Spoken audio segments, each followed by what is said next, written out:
Petroleum और natural gas मंत्री हरदीप पुरी जी मौजूद हैं। आपने देश के 11 प्रधानमंत्रियों के साथ काम किया है, लेकिन जैसे मोदी जी ने कुर्सी पकड़ी हुई है, लग नहीं रहा आपको 12वें का मौका मिले। नहीं, ऐसा है। नरेंद्र मोदी जिस स्पीड से काम करते हैं या जिस विजन से काम करते हैं कि बस काम होना चाहिए, स्पीड नहीं, जिस तरीके से काम करते हैं, सॉलिड है आपसे। वो क्या डिफरेंट है दूसरे? मैं बताता हूँ डिफरेंट। कोई 8:30 पौने 9 बजे एक कोई सिंपल सी गाड़ी आई, कोई उसमें वो जो प्रधानमंत्री जी जब ट्रैवल करते हैं वो जो सिक्योरिटी, एक गाड़ी आई, दरवाजा खुला, और जो हमें बाद में पता माननीय प्रधानमंत्री जी निकले और जो भी आदमी ड्यूटी पे था उसके साथ उन्होंने 45 मिनट 1 घंटा जो पार्लियामेंट बिल्डिंग अंडर कंस्ट्रक्शन है उसमें उन्होंने खूब किया, रिव्यू लिया।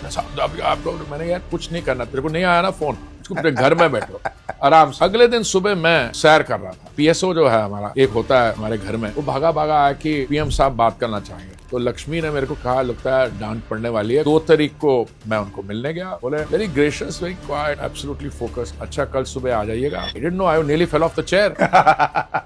आई nearly fell off the chair. तो फिर मुझसे कहने लगे अभी बात किसी को नहीं करनी। कांग्रेस सरकार ने 2004 और 2014 के बीच में 2010 में जो भी हमारी पब्लिक सेक्टर में वैक्सीन मैन्युफैक्चरिंग कैपेसिटी थी, आपको पता वो बंद कर दी। राहुल जी ने ये कहा, मोदी जी हमारे बच्चों की वैक्सीन कहाँ है? मैंने कहा भैया तुम्हारी राजस्थान में सरकार है, वहाँ पे तो वो कूड़े के उसमें फेंक रहे हैं। पंजाब में आपकी सरकार है, वहाँ पे वो मुनाफाखोरी कर रहे हैं। उन्होंने कहा कि आपने और अमित शाह ने मिलकर दिल्ली में रोहिंग्यास को बसा दिया। ऐसा है, केजरीवाल जी कभी कभी तो लगता है कि IIT के पढ़े हुए हैं, कभी वह भी लगता है कि बिल्कुल इलिटरेट है। और आपको क्या लगता है कोई रोहिंग्या भारतीय जनता पार्टी के लिए वोट करेगा? नहीं, आप इस सारे विवाद को छोड़ दीजिए। अगर है तो फिर मैं तो कहूंगा हमारी आउटरीच तो टॉप क्लास हो गई है।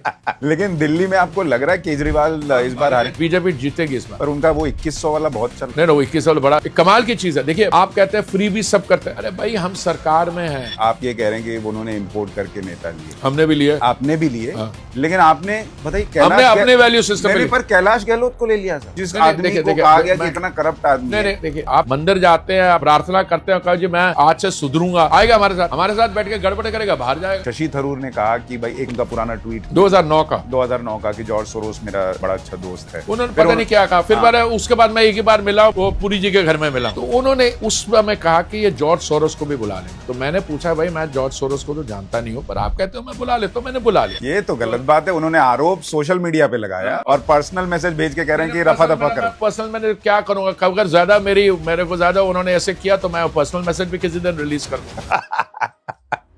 पेट्रोल जो है वो और सस्ता कब होगा? सरकार ने खुद बताया कि हमने रशिया से बहुत सस्ता तेल, तो जब सस्ता लिया तो फिर जनता को ये फायदा ट्रांसफर क्यों नहीं? सस्ता, देखो सस्ता का क्या होता है, पेट्रोल को भी जीएसटी मिले। अरे बहुत अच्छा आइडिया, मैं तो होप कर रहा था पिछली जीएसटी काउंसिल में हो जाएगा। तो आपने निर्मला जी को नहीं कहा? तो रिक्वेस्ट कर सकते हैं अगर आप चाहें। नहीं, हम चाह रहे हैं। मैं आपका आंसर ये, हम चाह रहे हैं और इसके करवा के दिखाएं। हाँ। लेकिन पेट्रोल नहीं आ पाएगा। पेट्रोल नहीं आ पाएगा। एक स्टेट है दिल्ली के नॉर्थ, अब समझ जाएंगे मेरे जैसे लोग जहाँ हैं उनको हम भेजते हैं अगर कोई चीज एथेनॉल बनाने के लिए, वो उसमें एथेनॉल से डाइवर्ट करके वो पोर्टेबल अल्कोहल जो दारू है वो बना देते हैं। उसको मैं क्या करूंगा, उसका रेवेन्यू भी लेते हैं और नशा भी लेते हैं, दोनों। अमेरिका खुद चाहता था कि भारत और सस्ता, इसलिए चाहते थे क्योंकि रशिया 13 मिलियन बैरल एक दिन में प्रोड्यूस करता है। अगर रशिया से सारे लोग बंद कर देते तो वो 13 मिलियन बैरल की शॉर्टफॉल कहाँ से आती है? सऊदी अरब से, एमिरेट से। तो तेल का जो बैरल, क्रूड ऑयल का बैरल एक है, वो $250 पे चला जाता है। तो we have done them a favour. Akhilesh ji की सरकार थी उत्तर प्रदेश में 17 महीने। तो आप देखो प्रधानमंत्री आवास योजना में 4 वर्टिकल्स में उत्तर प्रदेश में उस पहले 17 महीने में कितनी इंडेंट हुई, और योगी जी के आने के बाद कितनी इंडेंट। टीम हमारी वही थी। कितनी हुई अगर आपको याद? मैं बताता हूँ, एक 17,000 थी और उनके 17 लाख थी। ये फर्क तो बड़ा। अल्लाह जयराम करने से मैंने ऐसा कुछ बात है, मैंने नाम ही नहीं लिया। मैंने युवा नेता कहा, कोई और युवा नेता नहीं है, नहीं किसी और का स्पिरिचुअल गुरु नहीं होगा जो ऐसी बेवकूफी की बातें कर। ये हो सकता है।